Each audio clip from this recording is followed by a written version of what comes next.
Yet another follow-up video to the awakening or enlightenment, and what is it? I talked about how it's fairly mundane without all of the trickery and magic that comes with the delusions. What I did say, one of the most powerful things for me is the resilience, that sense of being built on rock, that whatever life throws at me, I've had a heck of a year. But it's been beautiful because the Divine Parent has purged some of the deepest,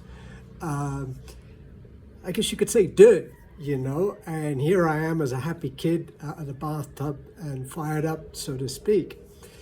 And people might say, well, you know, being resilient's not enough. What about all of this wild?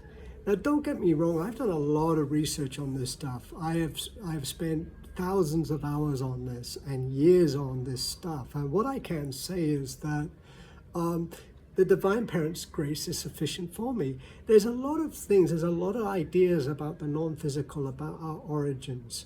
And in a sense, they do resonate, but I'm unable to verify, but I'm aware that I'm unable to verify. And so I have 1,000 of these resonances floating around me, but because of the grace that is sufficient for me.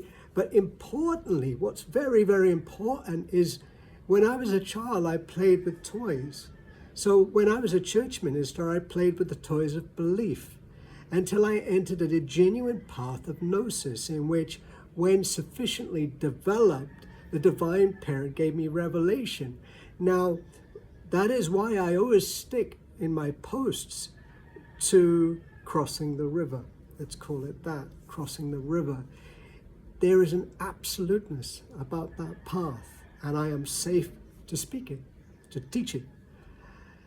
But that, you know, I do not discount. I mean, I hear so many different things, different ideas, different theories about ancient history, even about the simulated, you name it. I've got a view on these things, and sure, a lot of it resonates, but even though I like to share about that, I tend to, as a rule, always be a little bit open and flexible with those things, because I don't have paranormal or huge clairvoyancy. I do have a very keen sense, a deeper sense of vibrations, but that's pretty much it for me.